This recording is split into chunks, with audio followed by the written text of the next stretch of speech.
त्यांनी मला आवाहन केलं की प्रसाद भाऊनी मला माझा भाऊ म्हटलंय, समाजाचा एक कार्यकर्ता म्हटलंय. मी आज इथे कुठल्याही कॅपॅसिटीमध्ये आमदार म्हणून नेता म्हणून आलो नाही, तर मी एक समाजाचा सर्वसामान्य घरातला मुंबईमध्ये परळ सारख्या भागात वडील कामगार असलेला कार्यकर्ता आज पक्षामध्ये, समाजामध्ये, व्यवसायामध्ये, प्रतिष्ठेमध्ये, सामाजिक कार्यकर्त्यामध्ये स्वतःचं नाव कमवलेला एक कार्यकर्ता.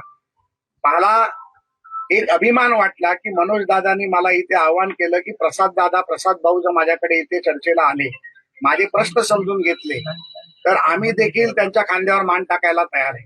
आणि मग एवढा मोठा माझा भाऊ जो समाजाचा आज दैवत झालाय, त्या समाजाच्या दैवताने ज्या वेळेला मला आवाहन केलं आणि त्यांनी 23 तारीख मला दिली, तर मी 22 तारखेला येणं पसंत केलं की कशाला दादाला एक दिवसासाठी देखील थांबवायचं. खरं तर दादा मी कालच येणार होतो, परंतु माझे काका काकू दोघेही फार सिरियस आहेत हॉस्पिटलमध्ये, त्यामुळे मी काल त्यांच्याबरोबर हॉस्पिटलला थांबलो, म्हणून काल येऊ शकलो नाही. म्हणून काल रात्री मी छत्रपती संभाजीनगरला आलो. आज तुम्ही जे मला आमंत्रण केलं त्या आमंत्रणाचा मान सन्मान करून मी आज तुमच्याकडे चर्चेला आलो. माझ्या मनामध्ये प्रसाद लाड म्हणून, एक मराठा समाजाचा कार्यकर्ता म्हणून, एक मराठा समाजाचा समाजामुळे मी आज जो आमदार झालो किंवा जे काही झालो, आणि तुमच्या नेतृत्वामुळे आज या राज्यातील देशातील समाजाला जो मान मिळाला, एक तर तुमचा मला वैयक्तिक सत्कार देखील करायचा होता. तुमच्या मनामध्ये माझ्याबद्दल जर कुठला द्वेष असेल तर तो मला दूर करायचा होता. आणि समाजाच्या काही विषयामध्ये आंदोलन करत असताना काही विषय मांडले जातात, काही विषयाची सरकारकडनं ग्वाही दिली जाते, त्यामध्ये काही विषय अडून राहतात. ते अडलेले विषय काय आहेत आणि ते माझ्या माध्यमातून एक मुंबईमध्ये एक सामाजिक कार्य करत असताना, नेतृत्व करत असताना, सभागृहामध्ये नेतृत्व करत असताना माझ्या माध्यमातून आपल्याला अजून चांगली काय मदत होऊ शकते, आपले विषय कसे मिटू शकतात, आपल्या विषयामध्ये मी तुमच्या दूताची भूमिका करू शकतो का, या सर्व विषयाला घेऊन दादा आज मी तुमच्या आमंत्रणाला मान देऊन मी इथे तुमच्याकडे आलोय. आणि तुमचा फार सन्मान करून पुन्हा एकदा सांगतो की प्रसाद लाड आज तुमचा लहान भाऊ म्हणून इथे आलाय आणि तुमचा लहान भाऊ म्हणून सातत्याने तुमच्या बरोबर सातत्याने उभा राहील, हा देखील शब्द मी तुम्हाला दिला आणि त्या शब्दावरती मी काय दादांच्या 7-8 मागण्या आहेत असं मला गंगाधरजी काळकुटे साहेबांनी सांगितलं. त्या 7-8 मागण्या मी दादांच्या समजून घेणार. निश्चितपणे त्या मागण्या समजून घेतल्यानंतर उपसमिती असेल, सरकार असेल, राज्य सरकार असेल, या मागण्या का झाल्या, बघा प्रत्येक गोष्टीला कारण असतं.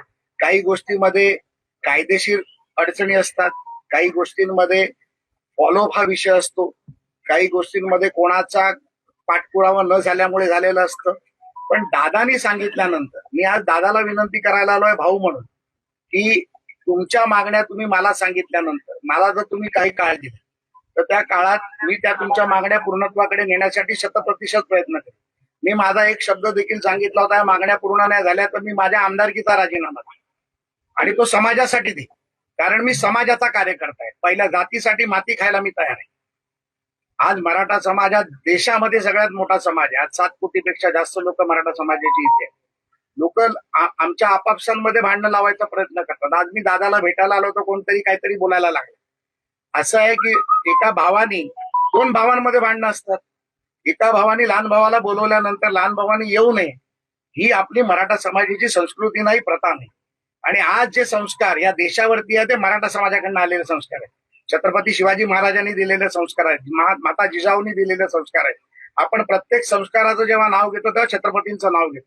आणि या छत्रपतींचा मराठा, या मराठाच्या संघर्षामध्ये मला जर दादांमुळे खारीचा वाटा उचलायची संधी मिळत असेल, त्यांनी अनेक आंदोलनं केली, अनेक उपोषणं केली. मी आता दादांना विचारत होतो त्यांच्या तब्येतीबद्दल, त्यांनी मला सांगितलं उपोषणामुळे त्यांची तब्येतही बिघडली. मला वाईट वाटतंय बोलताना, माझ्या डोळ्यात अश्रू येत आहेत की एक कार्यकर्ता स्वतःचा जीव जाईपर्यंत जर एवढा मोठा संघर्ष करू शकतो तर आमच्यासारखा कार्यकर्ता त्याच्या मागे का उभा राहू शकतो. आणि मग हे करत असताना त्यांचे जे प्रश्न आहेत ते प्रश्न सरकार दरबारी नेऊन कुठे अडले आहेत, न्यायिक प्रक्रियेत कुठे अडले आहेत, कोणाच्या दरबारी अडकले आहेत, ह्या सगळा विषय मी सरकार दरबारी निश्चितपणे नेणार. आणि दादा बरोबर त्याचा भाऊ म्हणून याच्या पुढे त्याच्या संघर्षात, त्याच्या कामात, त्याच्या कार्यात मी सातत्याने राहणार. आणि मी दादाला विनंती करायला आलोय, नेतृत्व येतात, समित्या येतील आणि तुम्हाला विनंती करतील, सर्व आहे. पण आज एक लहान भाऊ म्हणून तुमच्याकडे आलाय आणि तुम्हाला विनंती करायला आलाय की आजच्या या उन्हाच्या काळात, पेरणीच्या काळात आपण हे आंदोलन मागे घ्यावं आणि मला तुम्ही एक संधी द्यावी. आणि ती संधी जी तुम्ही आणि मी आतमध्ये ठरवू, जो वेळ तुम्ही ठरवू तेवढ्या वेळेत मी वेळोवेळी तुम्हाला आता भेटत राहीन.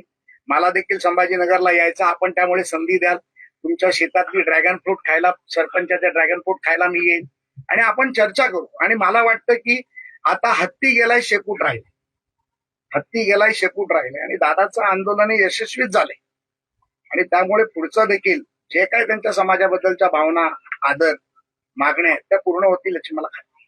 आणि जर मनोज दादाचा लहान भाऊ जर एवढा मोठा झाला असेल, आज एक लिस्टेड कंपनी चालवत असेल, आर्थिक दृष्ट्या प्रबळ असेल, तो दादाच्या आव्हानाला मागणीला मान करून इकडे येऊन त्यांच्याशी बोलत असेल, तर मला वाटतं मनोज दादा, हाके साहेबांचं मला नाव माहित नाही, हाके साहेबांना यावरती कुठलंही पोट शिडोल होण्याचं कारण नाही.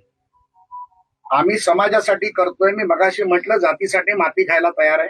मी समाजासाठी लढतोय. हाके साहेबांचा पण कुठला गैरसमज असेल, त्यांनी मला बोलवलं, त्यांचाही गैरसमज मी दूर करीन.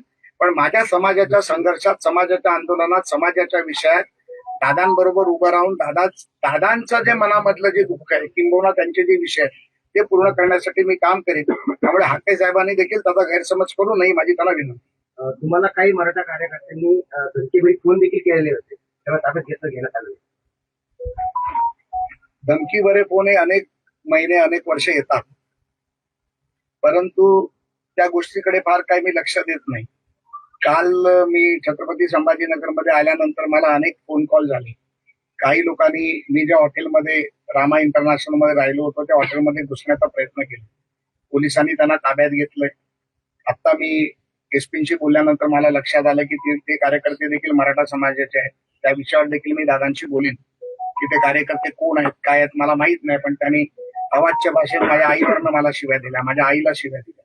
अरे तू देखील मराठा समाजाचा कार्यकर्ता आहे, तुझी आई माझी आई काय वेगळी आहे का? आम्ही जिजाऊला आई म्हणतो, मग माझी आई आणि तुझी आई वेगळी आहे, तू माझ्या आईला शिव्या देतो, तुला लाज वाटली पाहिजे. डोळ्यामध्ये पाणी येतं असं विचार करताना. मी त्याला शिव्या देऊ शकलो असतो. मी परळमध्ये लहानाचा मोठा झालो आणि अनेक गोष्टी आम्ही पाहिल्या. शिव्या देणं फार सोपं असतं, पण ज्या वेळेला ते हृदयाला ठेचून जातं ना, ते दुःख सहन करणं फार कठीण असतं. आणि मी कशासाठी आलो इथे? मी समाजासाठी इथे आलो. 450-500 किलोमीटर लांब दादाच्या आव्हानावरती मी समाजासाठी इथे आलो. आजपर्यंत अनेक शिष्टमंडळ आले, पण मात्र तोडगा काही निघाला नाही. आता वाटतंय तुम्हाला तोडगा निघाला? मी तुम्हाला सांगितलं ना, जो व्यक्ती चांगल्या भावनेतून आणि विषय संपावा या भावनेतून येतो, ती आग धुसपसत न ठेवता ती आग विझली पाहिजे आणि त्यातून समाजाचं भलं झालं पाहिजे. आणि ज्या भावनेतून आज दादाला भेटल्यानंतर, त्याच्या तब्येतीची विचारपूस केल्यानंतर मला जे वाटतं की मला असं वाटतं की दादाने याच्या पुढे उपोषण करू नये, ही माझी भाऊ म्हणून त्यांना विनंती राहील आणि माझी त्यांना मागणी राहील. त्यामुळे यापुढे त्यांना आंदोलन करावं लागणार नाही, या भावनेतून मी काम करेन. महाराष्ट्रातील ताज्या बातम्यांसाठी बघत रहा टाइम्स टुडे 18 न्यूज. सोबतच शेअर करा, सबस्क्राईब करा आणि बेल आयकॉन प्रेस करा.